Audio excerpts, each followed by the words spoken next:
Well,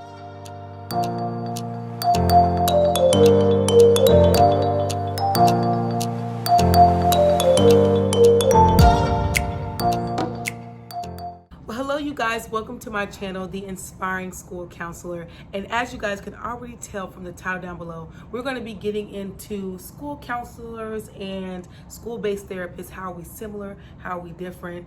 And I am also thankful for one of my viewers out there. You guys had asked that inspiring question, and you know I had to deliver for you guys. But what better way for me to deliver this than to invite my very own school-based therapist that is stationed here at the school that I am at, and I am excited. This is Erica, and so I am so happy that she is here today. So we're going to be getting into the ins and outs of this subject and just, really just talk about our roles, and hopefully it's helping you all out there. Maybe you are looking into wanting to be a school counselor, or maybe you're looking into wanting to be a school-based therapist.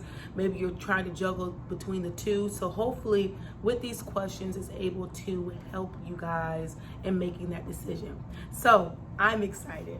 I don't know about y'all, but let's go ahead and get right into it. If you have not subscribed, make sure you subscribe and make sure you hit that notification bell so that you can be notified every time I upload a video. All right, y'all, let's get into it. I know that I have talked to you guys many times before how I work with the school-based therapists, and I was so excited that we were able to get one here at the school because, our kiddos, they need it, and there's only so much that I can do as a school counselor. And so with that being said, I'm just going to go right into one of the first questions, and that is, what is a school-based therapist? So this can be a very broad question, I would say, but typically, a school-based therapist is kind of like a liaison that is sent out from an agency to certain schools. Like, we are assigned to certain schools, and we do work along with the school counselor, and they kind of send us our kids that they know need extra help or that kind of thing. And we do, in terms, mobile therapy at the school. So we typically get like a more private area at the school, whether it be a closet, a classroom, wherever that be.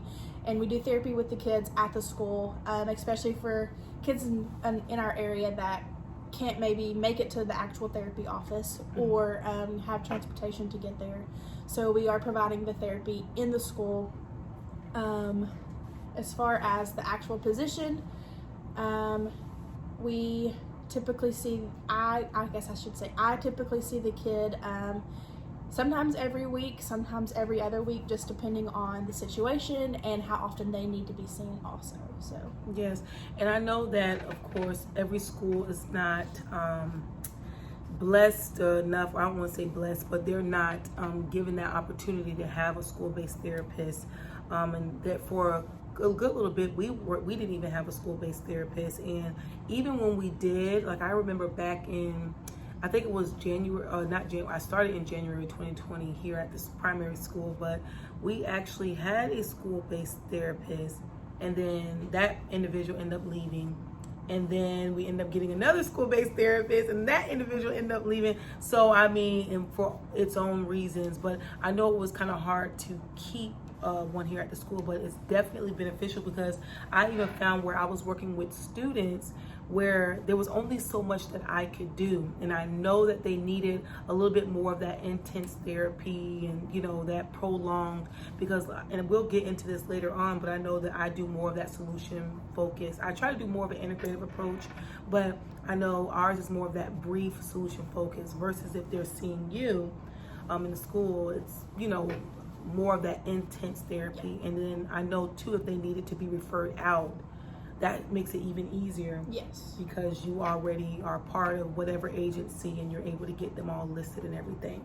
yes. So that is really good. Another question I wanted to ask is, what was your college path to become a school-based therapist? And then I'll get mine. Okay, so I got a bachelor's in social work, and decided that there wasn't as much that you could do with a bachelor's in social work, besides more case management jobs. So I decided to go on and get a master's in clinical social work, which allowed me to do the therapy side. I know that a lot of people in this position also have like a master's in counseling. You can also do a school therapist job with that. But I did get a bachelor's in social work and then a master's in social work, and that gave me the opportunity to be a school-based therapist. As long as you are license eligible or already have your license for social work, then you can be a school-based therapist. Wow, I did not know that. So that is actually, I thought you had to go in specifically for, you know, that counseling, you know, Nope. therapist, but that's pretty awesome. Yeah. And when I look at even, well, with me, in order for you to be a licensed school counselor, and I know I talked to you guys about this many times on my channel, but you do have to get your master's in school counseling.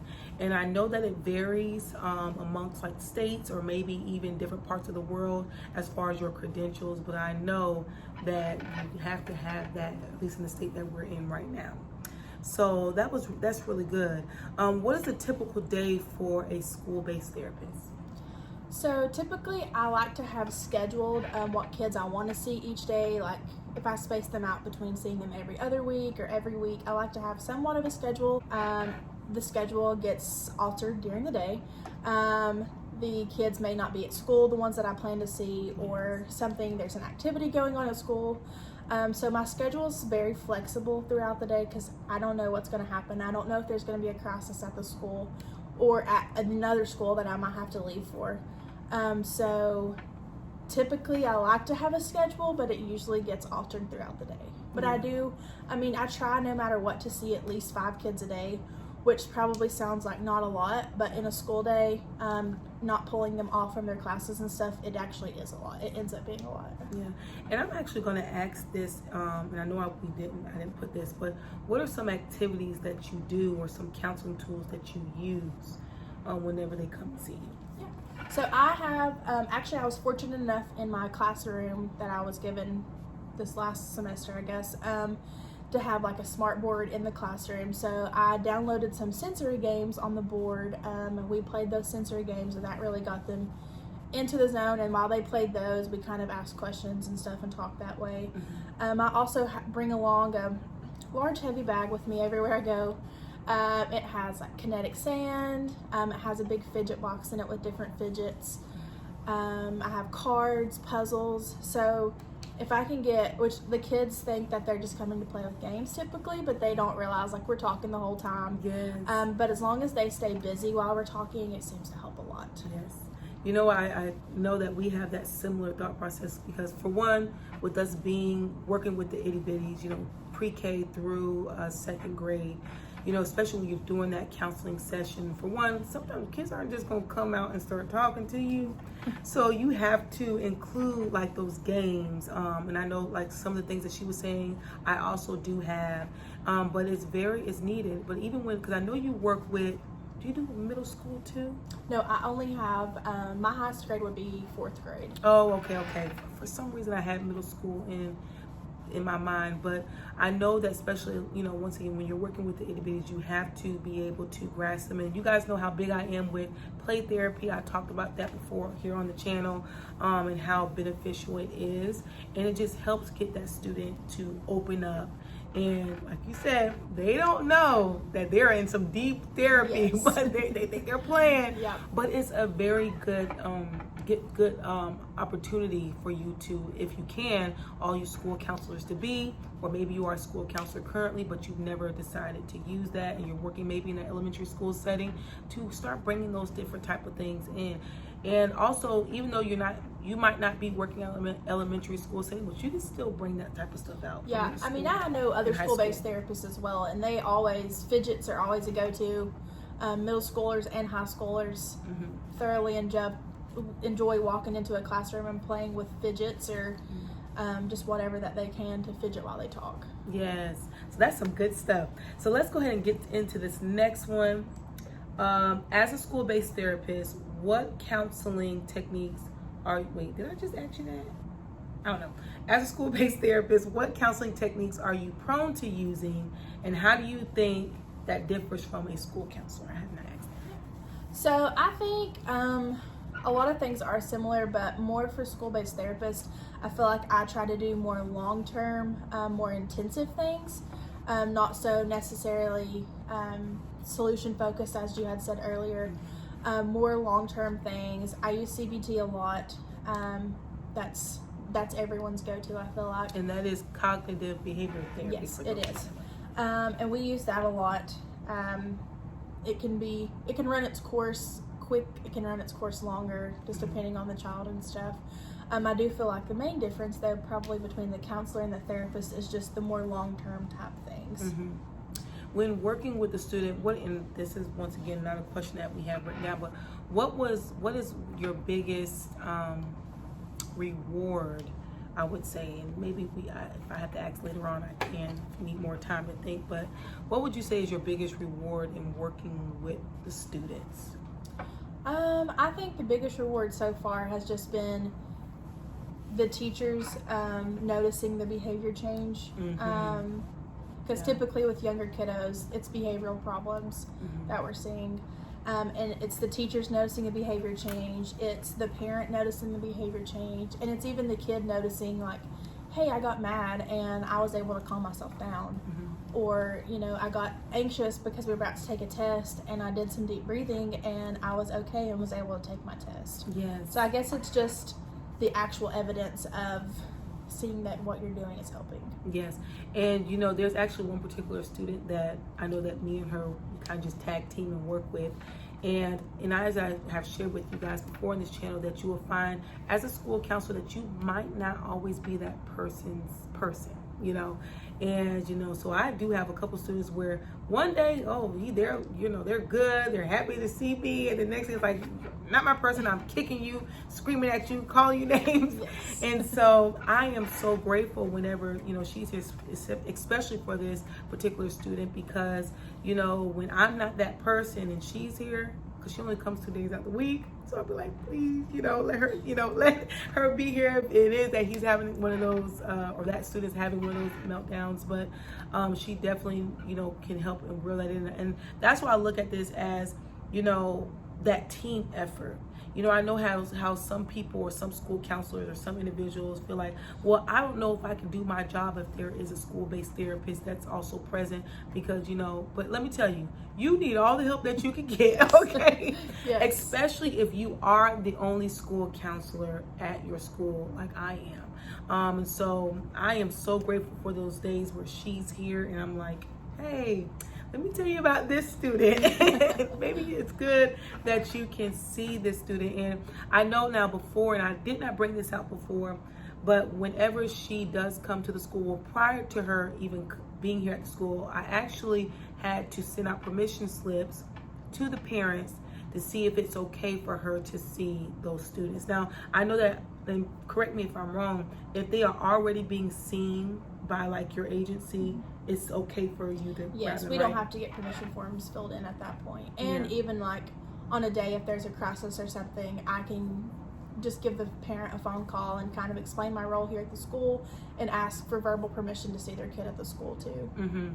So I mean, that's so that's something to keep in mind, because maybe you are looking and maybe you want a school-based therapist, and of course you need to talk to the necessary people to get that in place. But making sure that you do send out those permission forms, if it's needed, if that student is not already being seen from that particular agency that school-based therapist works at. I know you had mentioned something about I want to go back a couple of questions when you begin to talk about the typical day of the school-based therapist. And I just wanted to add, even for a school counselor, we do, you can say the typical day, but like she said, it just depends. Because we can have in our mind, yes, we're going to see 5 students, or we're going to see, maybe 20 students, but you might just be stuck seeing that one student all day. And that's the same thing with the school counselor. So I know that when you are a school counselor and you are working in an elementary school setting, you're looked upon as doing like lessons, like guidance lessons, and that is something that you don't have to typically worry about. No, I do like to set up some groups. We are required just through our agency and our grant to have some groups, but it can be a simple group as 2 to 3 kids, us talking about test anxiety or something. It can be something simple. It's not actual lessons like the school counselor would have to do. And I actually remember there was a time I believe I asked you about setting up a small group, or I would like to be I don't remember, this whole year. But, I do also love that, whenever it is, like, oh, I know what it was. There was actually a 2nd grade class that had some issues with inappropriate things to do with like sexual stuff. And I believe I came to you asking you about that. Yeah. But yeah, I love that once again that she's here, because I can bounce off some ideas or ask her some questions about how to approach, different lessons or small groups, and so that is good. Next question is, what influenced you to be a school-based therapist and not a school counselor? So to be completely honest with the question, I looked into school counseling because, I would like to work in the school system and actually be an employee of the school system. But in the area that I'm in, or that we're in, the pay was a big turnoff for me for school counseling.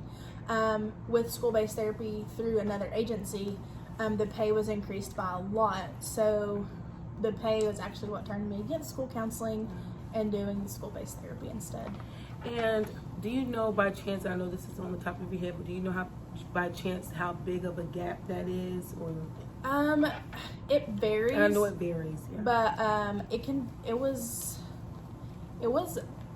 I want to say it was a little bit over 10 to 15,000 the difference. Wow. And that's having the same degree, just a different role. How do you feel about traveling? Now, I know that there's some school-based therapists that is actually stationed at one school, but how do you feel about that traveling? At first, I was a little iffy about it, but both schools, I'm in the same county, so they're not too far apart from each other. I do 2 days at one school, and then I do 2 days at another school, and then my other day I'm actually at the therapy office doing therapy at the office. So I'm still doing a little bit of both, but as far as the traveling, there's only about 25 minutes between each school, so it's not that big of a difference for me. And I also kind of like being at different areas and not being the same thing every single day. Yes. So I do enjoy that part a lot. I actually was talking to them. There's a video that I posted before this one, but I began to talk about how I was needed at other schools and neighboring schools, and I just love that opportunity to kind of, like you said, switch up that setting. Yes. And so I definitely can agree with that. Yes. The next one is, and we're almost done here, but what school level are you working with, and how long have you been a school-based therapist? I think we've already touched on that. Kind of, If I you think we wanna did. just- Yeah. So with this agency, I started in February actually of this year, so February 2022. And I have only worked thus far with kindergarten, pre-K to 4th grade. At a previous job though, I worked with 0 to 18, so I'm kind of familiar with all areas, but I do prefer the more elementary based. I would definitely agree. I know whenever I was, in the graduate studies program, I always said I either want to be an elementary or a high school. I didn't want middle school. But I was like, I want to be elementary. But now I have totally broadened that, whenever you're looking for a job, you're just trying to get in where you get in. So, Yes. But yeah, I was, fortunate enough to be able to, my first job as a school counselor, to work in a setting such as this with pre-K through 2nd grade. So that's really good. What have been the most issues that have arisen amongst students this year or over the years that you have noticed? I would say in this age with elementary and primary, it's behavioral problems. I agree. It's more like ADHD, just defiance in general. There is an increase in it whenever a kiddo, of course, has more of a rough home life, which of course is very common in the area that we're in. You can tell how it impacts the child. The behavioral issues is just, I think it's more like taught things, things they've learned at home, things they've learned from other kids, and they're like, oh, I need to try this too. So it's just learning how to control your anger. It's learning how to not hit people. That's not an okay response. Learning how to calm yourself down once you get so worked up. It's mostly behavioral. There are a few kids that have, I would say, some anxiety, and that's just focused mostly around schoolwork, tests, and that kind of thing. So that's all I'm really seeing. I do have some 4th graders who are experiencing, which is insane to me, that they're experiencing like depression so early in 4th grade. I actually have some fourth graders on medication already for depression. So, which that's not very common though in the elementary school. Mm-hmm. You know what, and I have to agree with that. Definitely behaviors. There has been, and I could pull out the works to try to help them. There's some students that I was able to help, and then there's those ones where it's like, okay, nothing is working that I'm pulling out. So, yes. And it's that, I love that, and I've heard that recently a lot, where sometimes it gets worse before it gets better. So all of you school counselors out there, or even if you're looking, your school-based therapists or whatnot, just know that sometimes it might have to get worse before it gets better. I know one of the things that I also have seen, and you really don't find that, or it's not really talked about when it's talking about that elementary level, and that's a lot of suicidal ideation, and also saying, whether they're really dealing with that, but like you said, some of it is things that they've heard. Yeah. I have had as young as pre-K, pre-K student saying that they wanted to, kill themselves. And then I've had students where it was like an everyday thing, and I always had to fill out suicidal protocol paperwork for that student. And so it's something how that has, arise over time that I've noticed. Mm-hmm. And I don't know if you have noticed that. Or I have, experienced that. and I have noticed that the few kids that I have seen this year that have said suicidal statements or something, they don't know what it means, or they've heard it from someone else and they're like, oh, I better say that too, or they said it but it was just a figure of speech, and of course they would never do it. They have no plan or anything like that. So I think it's just the seriousness of the statement that they don't realize. Yeah, and that's a great opportunity to really just use that time to teach that student. Yeah. And work on, okay, what are other things, if you didn't mean that, what are some other things that we can practice saying, Yes. besides that. But like I always tell them, no matter what, whether I feel like they're just joking or not, we fill out that paperwork like as if it was as serious as could be. We see them weekly. Yes. We check in and they're like, please stop asking me about that. And I'm Yes. like, no, we will continue to talk about it. Yes. So let's go ahead and get into our next one. And how does a school counselor and the school-based therapist work together? And I think we touched on this before, but do we want to?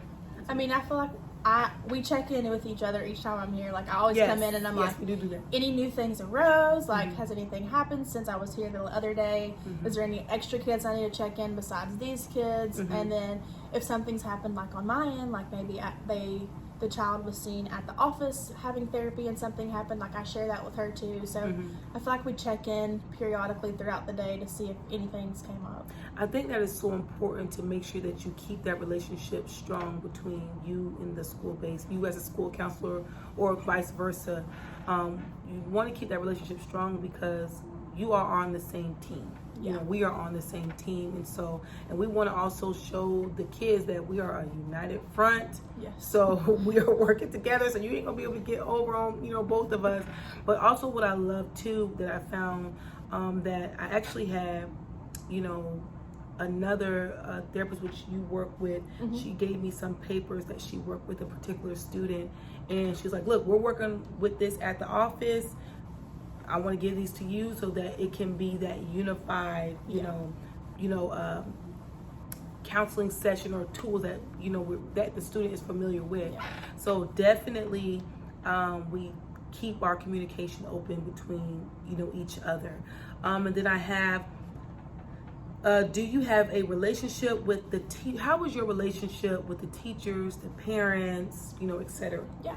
So my relationship with the parents, I would say, is probably not as strong as the school counselor. I typically don't reach out to parents unless something major crisis has been said. Other than that, I don't reach out to parents. As far as teachers, they kind of know, like when I come in to get a kid out of their classroom, like they know the reason they're usually seeing me. If something major has happened in the classroom, the teacher will share that with me. But as far as relationships with the parents, I don't really have.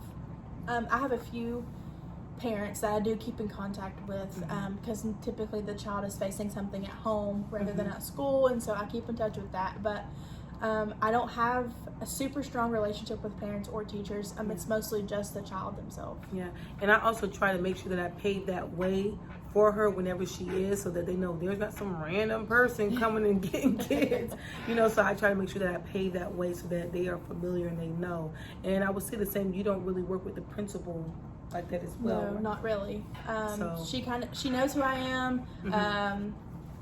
They know that I'm there. If they have a kid, they know that they can, you know, let them see me and stuff like that. But I don't really work with many of the school staff, and besides the school counselor. Yeah. And I would say, you know, when it comes down to, of course, you know, as a school counselor, we are involved, parents, teachers, faculty, staff, you know, faculty and staff, you know, people that's in the community.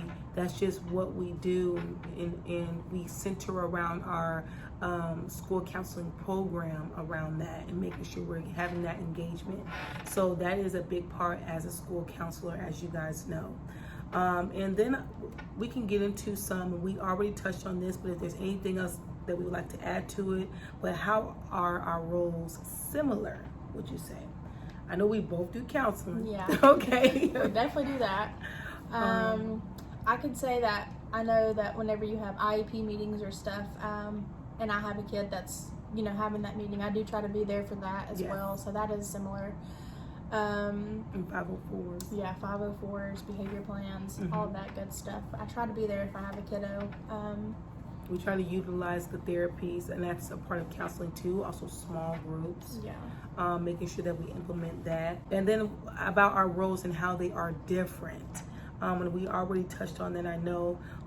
Even with this last thing that we talked about with, you know, just me having a relationship more with the parents, the teachers, you know, the faculty and staff, the community, versus you not really having to have that relationship with them. And I feel like with that, my relationship sometimes seems stronger with the kiddo, because sometimes, you know, kids are guarded and they're like, I don't want to tell you this, and I'm like, I don't talk to mom, like I don't talk to dad, I don't talk to so and so, like this is between you and I, unless, you know, confidentiality. But I feel like that makes them a little bit more trusting too. So that, like, and for instance, you know, differences in our role, they share some things with me that they don't share with you, and then they share some things with you that they don't share with me, even though we've seen the same kid the same day. Yes, I have to agree with that too. And I know, like, for instance, we have to have a school counseling program, and that's centered around, you know, social emotional needs, college and career readiness, academics. Versus with you don't have to worry about all of that jazz. No. We are fully focused on therapy when we're there. So that is definitely some differences. And once again, if you can add to those differences, just put that down in the description or the comments below. So is there anything else that you wanted to add?